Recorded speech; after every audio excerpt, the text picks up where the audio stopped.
يقول: لا تشكل الناس جرحا أنت صاحبه لا يؤلم الجرح إلا من به ألم شكواك للناس يبرى الناس منقصة ومن من الناس صاح ما به سقم فإن شكوت لمن طاب الزمان له عيناك تغلي ومن تشكو له صنم وإن شكوت لمن شكواك تسعده أضفت جرحا لجرحك اسمه الندم.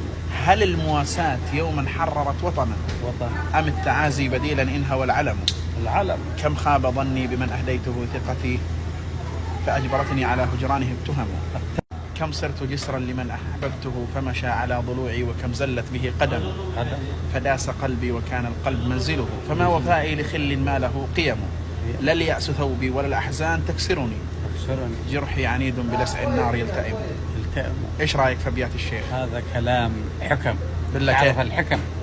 هذا كلام حكم. يا سلام والله. يعني كيف أخوك؟ ما أخوك قالها شاعر ما أنت. بس هذا كلام جميل يعني كلام أعجبك؟ حكم. إي والله أحسن من الشعر اللي تسويه أنت. كلنا نقولوا شعر.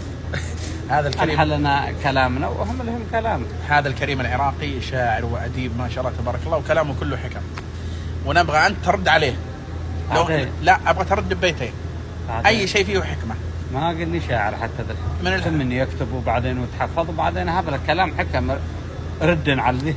لازم علم مرسم وعلم كلمة وعلم انتهى.